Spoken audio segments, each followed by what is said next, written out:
Hare Rama, Rama Rama, Hare Hare.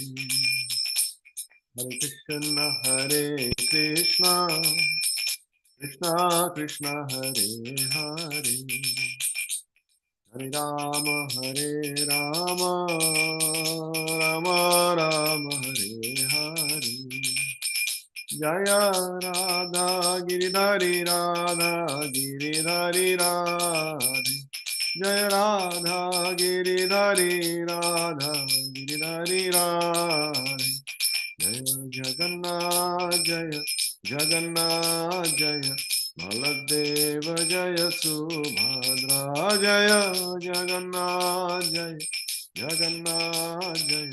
Baladeva Jaya Subhadra. Jaya Gaurnitai Jaya Gaurnitai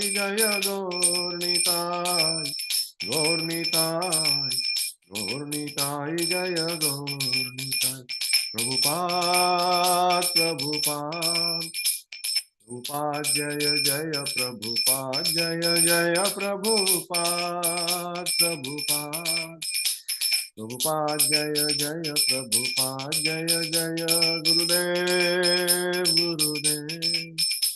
Gurudev Jaya Gurudev Jaya Gurudev Gurudev Jaya Gurudev. Yoga Shripad Paramahamsa Parivajakacarya Ashtottara Satasri A.C. Bhaktivedanta Swami Srila Prabhupada ki jai. अनंत कोटि वैष्णव वृंद की जय. नामचर्य श्री हरिदास ठाकुर की जय. प्रेम से कहो श्री कृष्ण चैतन्य प्रभु नित्यानंद श्री अद्वैत गदाधर श्रीवासादि गौर भक्त वृंद की जय. श्री श्री राधा गिरिधारी भगवान की जय. श्री श्री जगन्नाथ बलदेव सुभद्र मैया की जय. श्री गिरिराज महाराज की जय. श्री श्री गौर निताय की जय. निताय गौर प्रेमानंदे हरि हरि बोल. All glories to the assembled devotees. Hare Krishna. All glories to the assembled devotees. Hare Krishna. All glories to the assembled devotees. Hare Krishna. All glories to the lotus feet of Sri Guru and Sri Gaurango. All glories to Srila Prabhupada. All glories to Srila Prabhupada. Hare Krishna. Welcome to this morning session today on a relatively colder morning. So we will read from Prabhupada Lilamrita, concluding chapter 18. Last two paragraphs. Just to my screen share.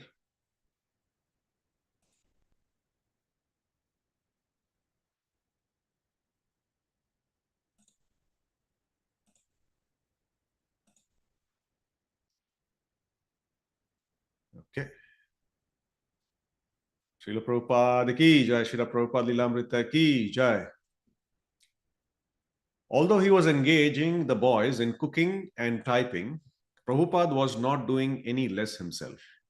Rather, for every sincere soul who came forward to ask for service, 100 came who wanted not to serve but to challenge.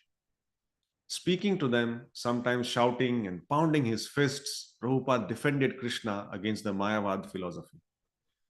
This was also his service to Srila Bhaktisiddhanta Saraswati Thakur. He had not come to America to retire. So, with the passing of each new day came yet another confirmation that his work and his followers and his challengers would only increase. How much he could do was up to Krishna. I am an old man, he said. I may go away at any moment. But if he were to go away now, certainly Krishna consciousness would also go away. Because the Krishna consciousness society was nothing but him. His figure leading the chanting while his head moved back and forth in motions of ecstasy. His figure walking in and out of the temple through the courtyard or into the apartment. His person sitting down smilingly to discuss philosophy by the hour. He was the sole bearer and maintainer of the small, fragile, controlled atmosphere of Krishna consciousness on New York's Lower East Side. Should we continue a little more or finish here?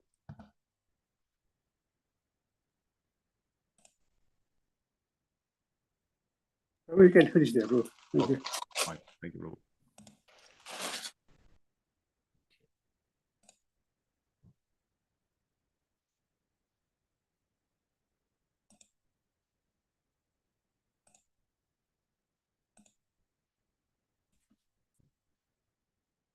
Om Namo Bhagavate Vasudevaya. Om Namo Bhagavate Vasudevaya. Om Namo Bhagavate Vasudevaya. Narayanam Namaskritya Naram Chaiva Narottamam Devim Saraswatim Vyasam Tato Jayam Udirayet Nashtaprayeshva Bhadreshu Nityam Bhagavata Sevaya Bhagavate Yuktama Bhaktir Bhavati Naishtiki Srimad Bhagavatam Puranam Amalam Yad Vaishnavanam Priyam Yasmin Parahamsyam Ekam Amalam Jnanam Param Yiyate Tatra Jnana Viraga Bhakti Sahitam Naishkarmyamavishkritam Tat Shrinvan Supathan Vicharana Paro Bhaktya Vimuchye Naraha Bhaktya Vimuchye Naraha Bhaktya Vimuchye Naraha. Grantaraj Srimad Bhagavatam ki jai. So, Canto 4, Chapter 25, Text 34 is our discussion topic today. We'll read the verse. Ihadya santamatmanam vidamana tataha param yenayam nirmita vira puri sharanamatmanaha. Ihadya santamatmanam vidamana tataha param yenayam nirmita vira puri sharanamatmanaha. Ihadya santamatmanam vidamana tataha param yenayam nirmita vira puri sharanamatmanaha. Somebody would like to recite? Hare Krishna Prabhu, Danvat Pranam, I am trying. Ihadda santatmatmanam vidamna tatah param yeneyang nirmita vira puri sharanam atmanaha. Hare Krishna.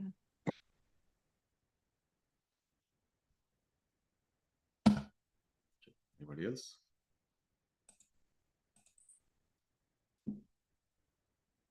No? Okay. So we'll go for the word for word. Iha, here. Adya, today. Santam, existing. Atmanam, living entities. Vidama, that much we know. Na, not. Tataha, param, beyond that. Yena, by whom. Iyam, this. Nirmita, created. Veera, O great hero. Puri, city. Sharanam, resting place. Atmanaha, of all living entities. Translation and purport by Srila Prabhupada. Srila Prabhupada ki jai. O great hero, we only know that we are existing in this place. We do not know what will come after. Indeed, we are so foolish that we do not care to understand who has created this beautiful place for our residence. Purport. This lack of Krishna consciousness is called ignorance. In Srimad Bhagavatam 5.5.5, it is called Parabhavas Tavad Abodha Jataha. Everyone is born ignorant.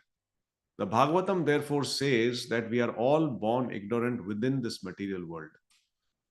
In our ignorance, we may create nationalism, philanthropy, internationalism, science, philosophy, and so many other things. The basic principle behind all these is ignorance. What then is the value of all this advancement of knowledge if the basic principle is ignorance? Unless a person comes to Krishna consciousness, all of his activities are defeated. This human form of life is especially meant to dissipate ignorance. But without understanding how to dissipate ignorance, people are planning and building many things. After death, however, all of this is finished. Om Ajnana Timirandhasya Jnananjana Shalakaya Chakshurunmilitam Yena Tasmai Shri Gurave Namaha. Namo Vishnu Padaya Krishna Presthaya Bhutale Srimate Bhakti Vedanta Swaminiti Namine Namaste Saraswate Deve Gauravani Pracharine Nirvishesha Shunyavadi Paschatya Deshatarine Jai Sri Krishna Chaitanya Prabhu Nityananda Sri Advaita Gadadhara Srivashadi Gaura Bhakta Vrinda Hare Krishna, Krishna Krishna, Hare Hare, Hare Rama, Rama Rama, Hare Hare. Let's read the translation again. O great hero, we only know that we are existing in this place. We do not know what will come after. Indeed, we are so foolish that we do not care to understand who has created this beautiful place for our residence. So in this particular verse, there are three components. Let's put this on.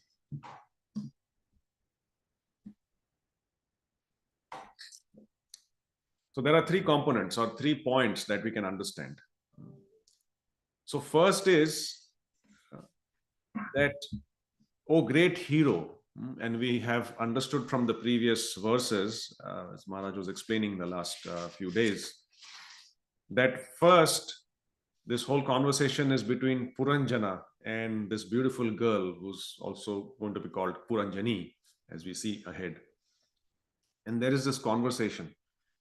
And conversation is based on physical attraction, the beauty that entices the king gets attracted to the girl, and after the king starts talking and expressing his attraction for the girl also becomes attracted. So from 32, Narad is basically continuing that story, and in the last verse, the girl has expressed the desire that she's showing her keenness, her attraction for this Puranjan. And in this particular verse, she is taking that conversation ahead, and she expresses, or she calls him as a great hero, Veer.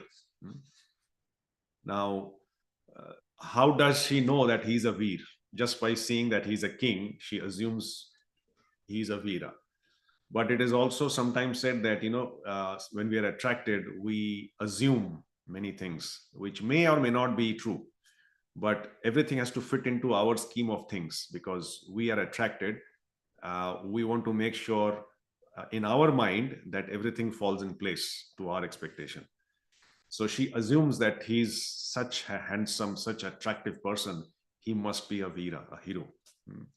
And then she talks about 3 things.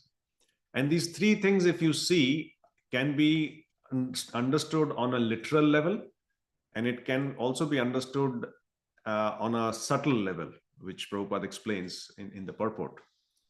So first is, we only know that we are existing in this place. And this is a situation with, we can relate that to the people around, the society we live in. So everybody knows that we are existing. The fact that we are living, we are breathing, we are thinking, we are feeling, we are willing, means we exist. That's all. Definitely people are aware of that, at least people who are in the same atmosphere. That's the first point. Second point, she says that we know we are existing, but we don't know what's going to come after this. We do not know what will come after. So nobody knows about the future. So because they don't know about the future, there is always this element of fear that what will happen. not knowing the future or not being able to foresee or have a vision of the future makes one fearful. So the second point she says is, I don't know what's going to happen after this, which also can imply that because we don't know the future and we can't plan the future, we are ignorant about the future. All we have is the present. So whatever we can do in the present is the all in all. So if we want to enjoy now, because we don't know what's going to happen in the future. So let's enjoy now. And that is the whole concept of this material enjoyment or existence in this material world. So that's the second point. The first is we are existing. Second is we do not know what's going to happen after this. Third is we are so foolish that we do not care to understand who has created this beautiful place for our residence. So the girl is acknowledging the fact that where they are, the place that they are in, is very beautiful. And because they are in that place and it is beautiful, there must be somebody who has created that place. Beauty cannot just happen on its own. There has to be some creator, right? Whether it's an artist who creates, whether it's a gardener who creates a wonderful landscape garden, everything that is beautiful has to be created. Even the makeup has to be put on. You can't just so anything so-called beauty in terms of the material aspect that we understand, anything beautiful in this world around us has to be created. It just doesn't happen. So she's asking that we are so foolish, we don't even want to know, or we don't even know who's created this place. So very few people around us actually ask these kind of questions. The third question rather. First, yes, people are aware. Second, also some are aware. Third one, very few are aware. They even ask this question. And that is a big problem. Because if we don't ask this question, then there is no seeking. We say spiritual seekers, people who seek, who are wanting to understand what is beyond me, what is beyond my existence, what is the goal of my life. These basic questions, they are not asked. And so all of these three things constitute the true nature of a living entity who's entrapped in this material world. And that is coming from these 3 points that the girl is expressing to King Puranjan. And Prabhupada very wonderfully, he summarizes this verse in the first line of the purport beautifully, right? And he says, this lack of Krishna consciousness is called ignorance. Now, somebody might counter question that, especially when we are talking to people who are not practicing Krishna consciousness or following any spiritual path. And if you tell them, well, lack of Krishna consciousness is ignorance. Now, do you think they're going to accept that statement? Because they may have a lot of knowledge. They may be well educated. They may have so much information about the world around us, about different ways in which they have acquired knowledge, and they're using it to maybe acquire skills or make more money from that knowledge. Now, is that wasted? Now, to them, that is knowledge. That's very important. So what actually is knowledge is important, and what actually is ignorance is also important. Sometimes we just make it very simple and plain and say, well, if it's connected to Krishna, it's knowledge, and if it's not connected, it's ignorance. Yes, that is right. But that is a much higher understanding. So what actually is ignorance? Let's leave the Krishna consciousness aspect just aside for now. What actually is ignorance? Perhaps anybody would like to share what you feel. Like if you were to explain what is ignorance to a common man, a person you meet at home or office or outside in the street, and if the topic is ignorance, how would you explain ignorance to that person in easy to understand way? Any thoughts, any comments?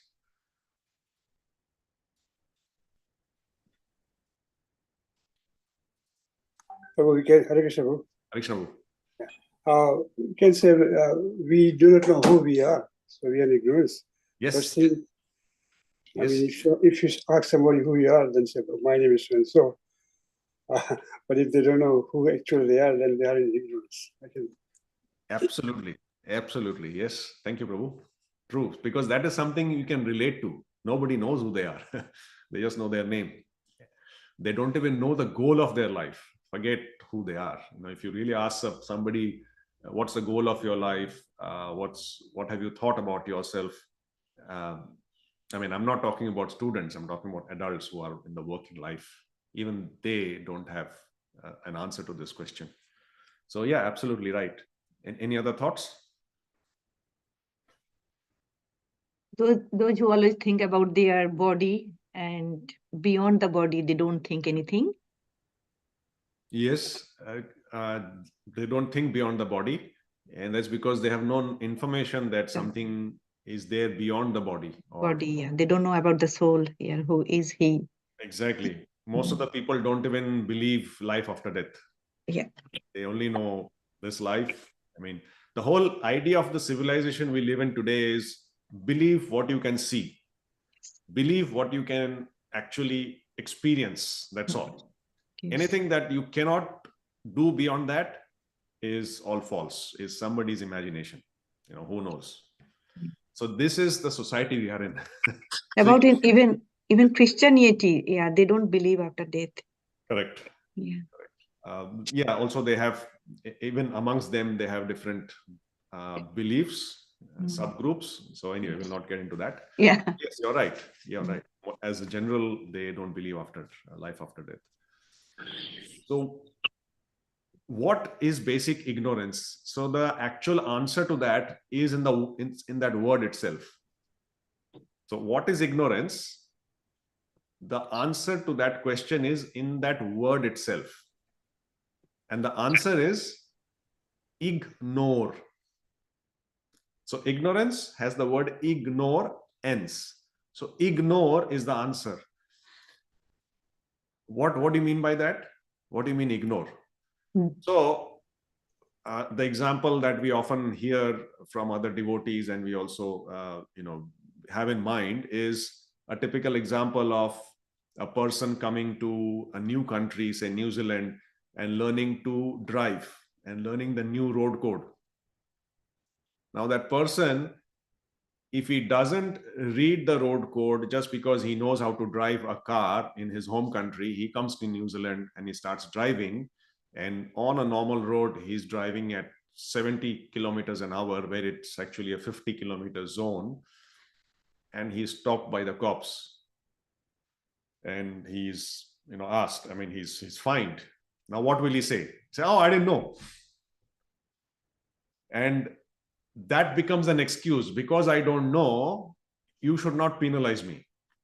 But the reality is the cops will not take that as an answer and just let him go away unless he's a really big-hearted cop and he's got his quota of fines for the week or whatever it is. Anyway, but the thing is, he will be fined, because not knowing the rule is not an excuse. So what has happened in this instance is he had access to that information, but he chose to ignore that information. So when we choose to ignore, we are actually doing something active or not doing something that we should be doing, and that is ignoring it. And that leads to ignorance. So our ignoring something makes us ignorant. So we ignore to understand the goal of my life. We ignore to understand that there is something beyond this body, there is beyond this world. We ignore to understand that there is a creator, a source of all that we can see and perceive around us, we choose to ignore good advice or some spiritual knowledge that we are given or that comes to us. So because we ignore, we stay in ignorance. And Prabhupada, he gives at different places, he talks about different aspects of ignorance. So he says that we are ignorant of our origin.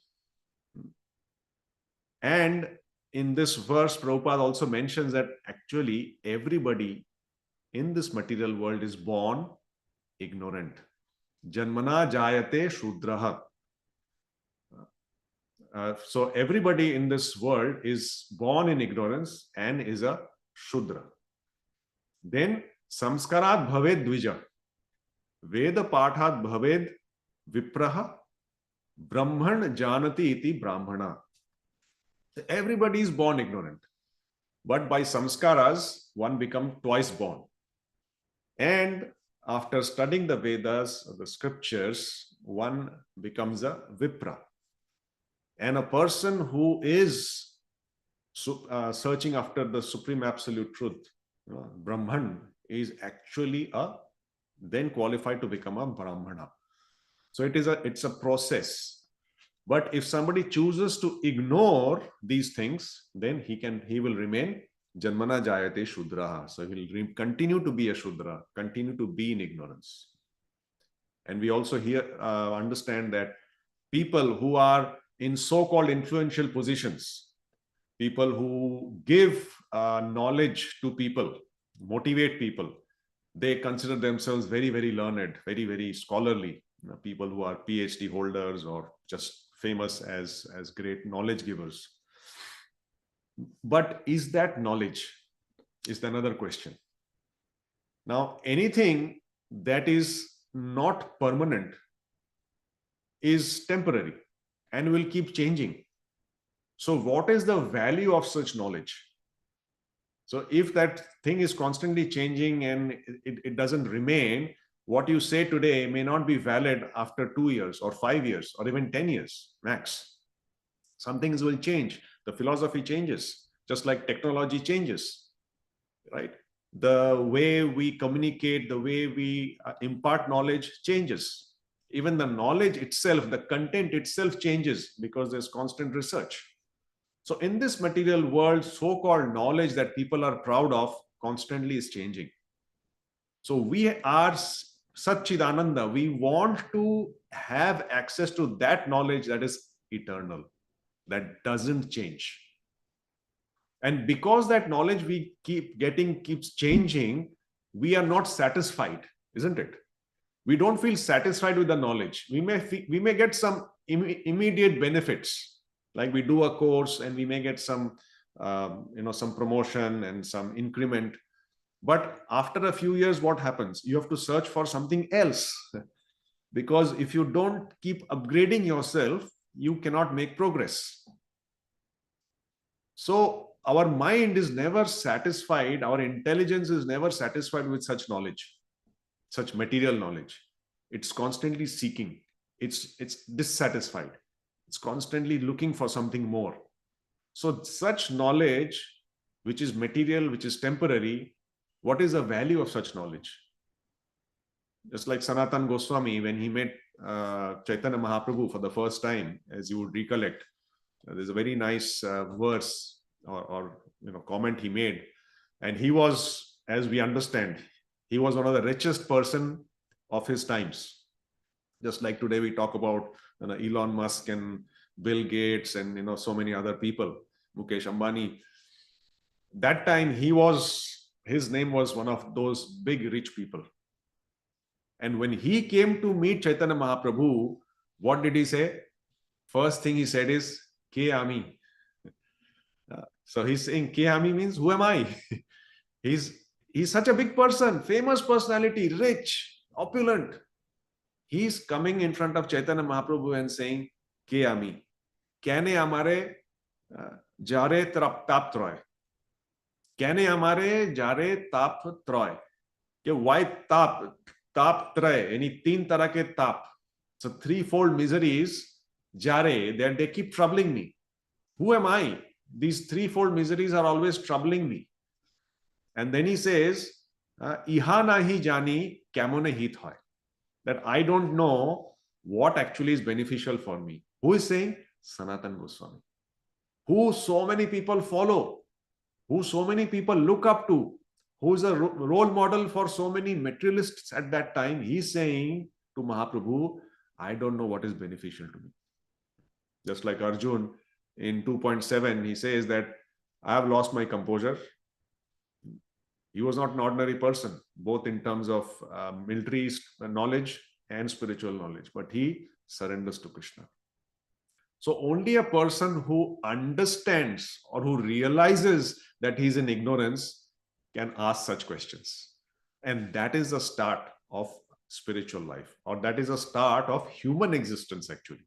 Before that, in ignorance, we are just existing as living entities. We're not even classified or qualified to be called human beings. So this is the situation. This is the problem. And when we talk about ignorance, so we spoke about what is ignorance. We spoke about the fact that knowledge that we acquire in this material world, because it's temporary and it is material, it is not really knowledge. So in Bhagavad Gita, Krishna classifies that part as ignorance.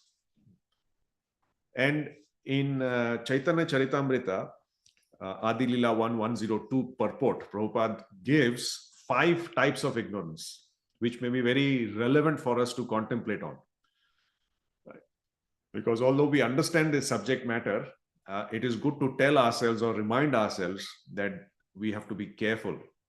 And secondly, when we communicate with others, when we discuss this topic or something similar with others, we can actually explain these 5 points, and that will directly connect with that person, and he'll be able to think, if not be convinced directly. So what are those 5 things? First thing Prabhupada explains, or he writes there, and this is, by the way, from Mahabharata, the actual verse. I don't have the Prabhupada doesn't give the verse, but he gives the translation of the verse in that purport. So this is from Mahabharata, Udyog Puran, Udyog Parva. So first, ignorance is to accept the fact that the body is the self. I am the body. That is the first ignorance which everybody is in from birth. Second is to make a material sense gratification as the only means of sense enjoyment. That there is nothing else. As long as my body, my senses can be made happy, I'm happy. That's it. So this is a second form of gross ignorance. Third is to be very anxious about our material identification. Who am I?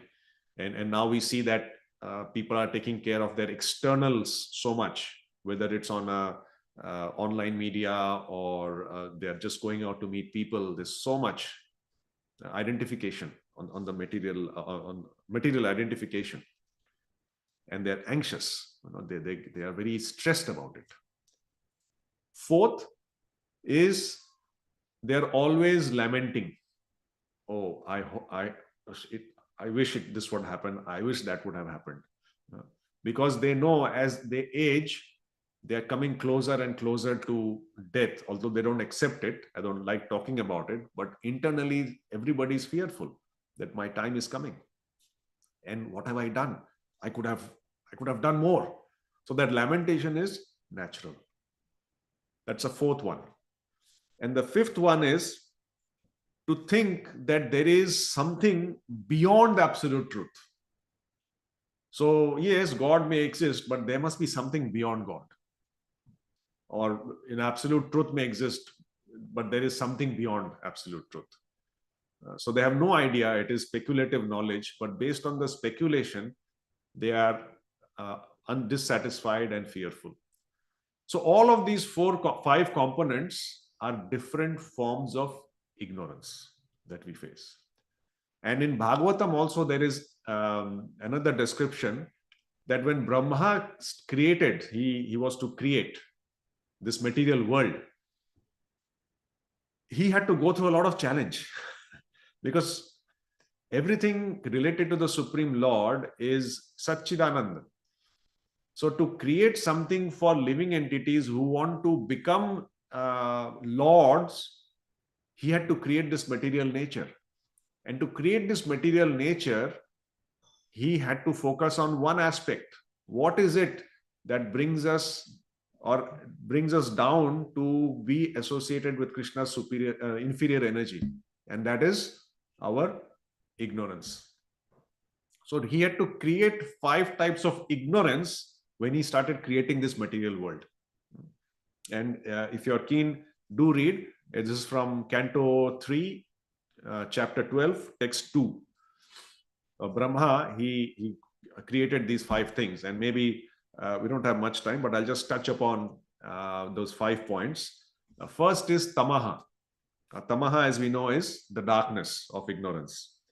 So tamaha means that everybody is ignorant in the darkness of one's own identity. Second is moha, illusion. Now these are very similar to the ones I just explained from Mahabharata. Very similar, but there are 2 different contexts, and we can understand them nicely together. So moham is illusion. Third is mahamoham. Mahamoham is a sense of possessiveness. Oh, it's mine. We are attracted to something that we assume is only for me and my gratification. Fourth one is tamishram. Because we are attracted and attached, when we don't get them, our lust is not fulfilled, we become agitated and angry. So that is tamishram. Due to frustration, we become angry.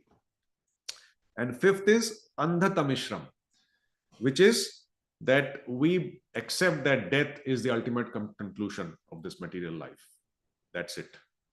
So he had to create these 5 types of ignorance, and anybody who wants to lord it over goes through these 5 levels of ignorance and manifests in this material world. So that's why it is said, everybody janmana jayate shudra. Everybody is born in ignorance. Prabhupada writes. And here, at the end of this purport, Prabhupada writes that this human form of life is specially meant to dissipate ignorance. So the point is, see, we are born in ignorance, that's fine. But this human form of life is the gift that Krishna gives us to dissipate this ignorance. So if we stay in ignorance, we are actually devaluing the gift or not appreciating the gift that Krishna has given us. So this human life is meant to dissipate ignorance, but without understanding how to dissipate ignorance, people are planning and building many things. After death, however, all of this is finished. And one of the prime aspects of that ignorance is the attraction of the genders, which is what Prabhupada has explained in the previous texts. And something that was very, very interesting is the purport in text 31, which I thought was very, very nice.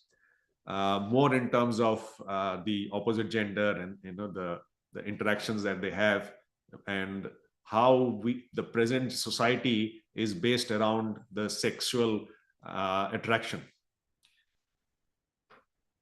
And here Prabhupada writes that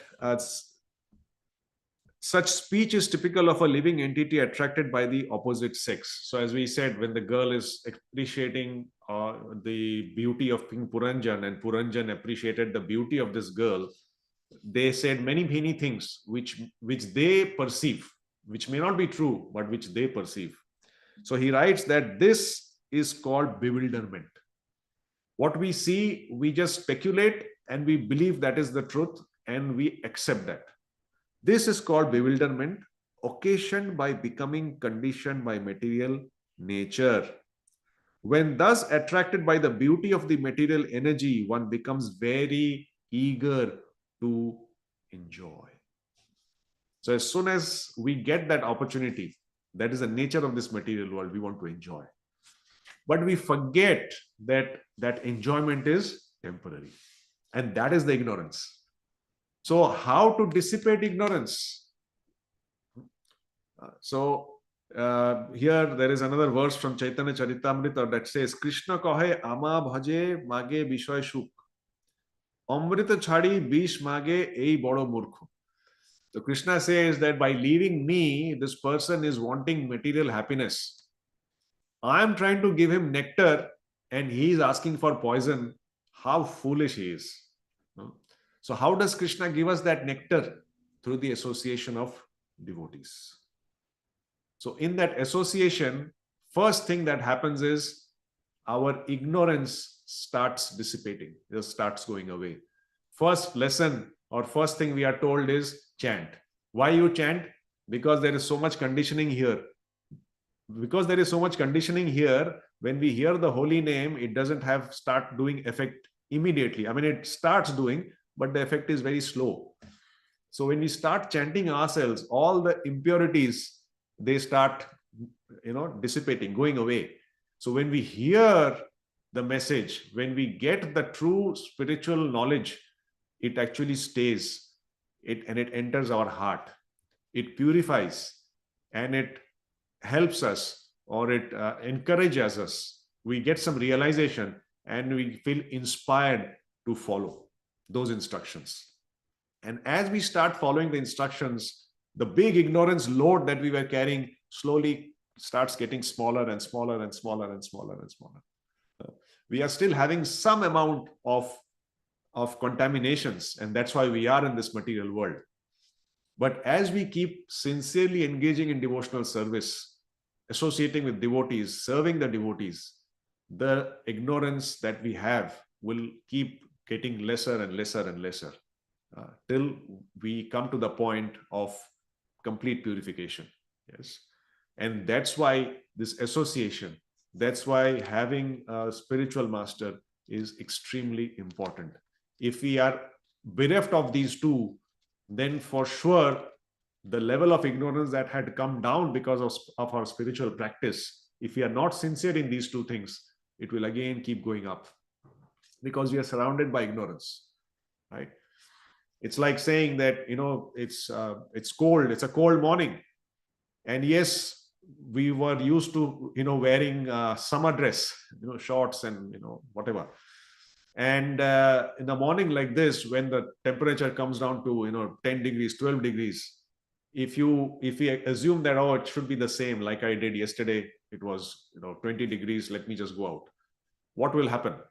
It's disaster waiting to happen. We will catch a cold, or we'll fall sick.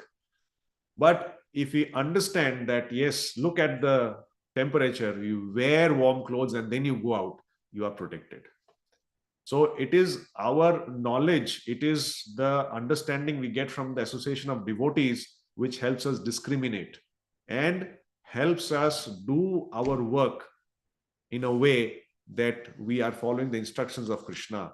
We are aligned with the spiritual knowledge, whilst we also need material knowledge side by side. Ishopanishad says we need that knowledge, but it doesn't mean that we focus only on that and forget spiritual knowledge. So Prabhupada, he gave us the perfect formula. He gave us the knowledge by which we can live happily materially, and we can make progress spiritually. And that is the simplest and easy way to counter this biggest enemy called ignorance.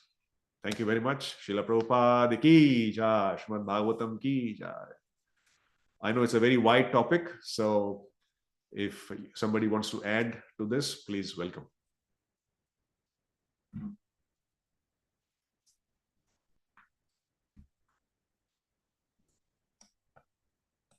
Okay, any comments?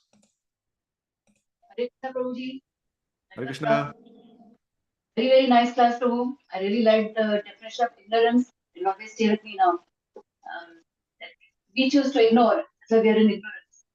When we choose not to ignore, then we will come out of ignorance. So thank you very much for that. Very nice class. Hare Krishna. Thank you. Hare Krishna Mataji.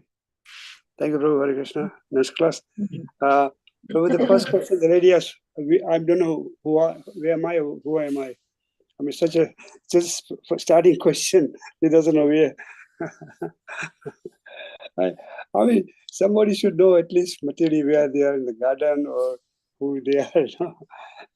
And just she's also being flattered. You know, very good elaboration of this verse. Thank you, Prabhu. Thank you. Yeah, that verse was very similar to this verse in the Bhagavatam. You know, who am I? Yeah, thank you, Prabhu.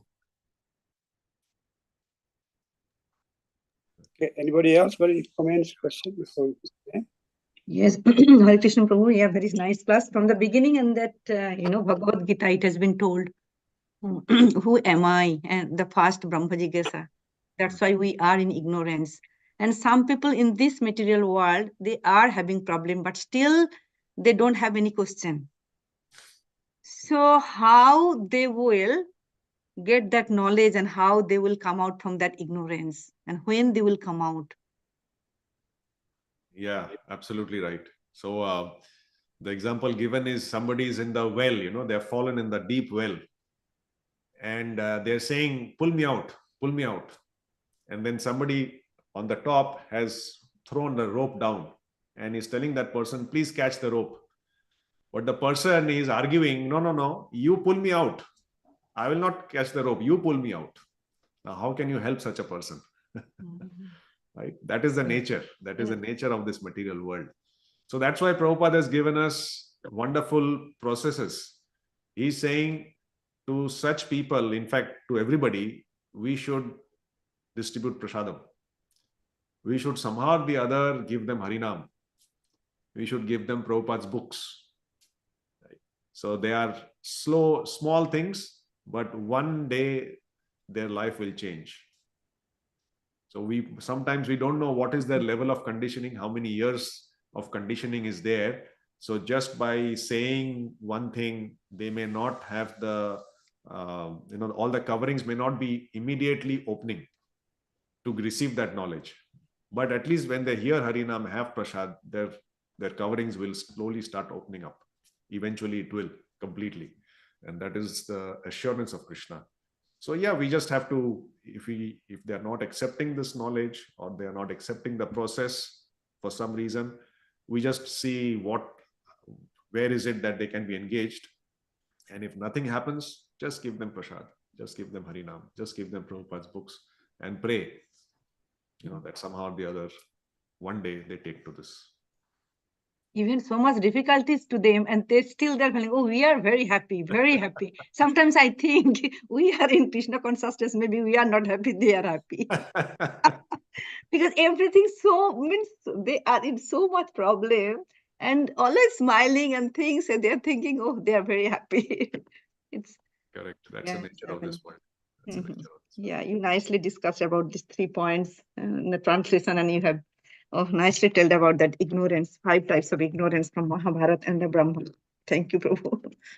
Thank you, Mataji. We should always remember. Yeah. Thank you, Prabhu. Hare Krishna. Krishna. Anybody else would like to comment? Questions? Prabhu doesn't seem to be, so we'll close the class here. Thank you very much, Prabhu. Vanchakalpatarubhyascha kripa sindhu bhayeva cha patitanam pavanebhyo vaishnavebhyo namo namah. Ananta Koti Vaishnav Vrinda ki jai. His Grace Suhrit Krishna Prabhu ki jai. Srila Prabhupada ki jai. Gaur Premanande Hari Hari Bol. All glories to assembled devotees. Hare Krishna. Hare Krishna. Jai.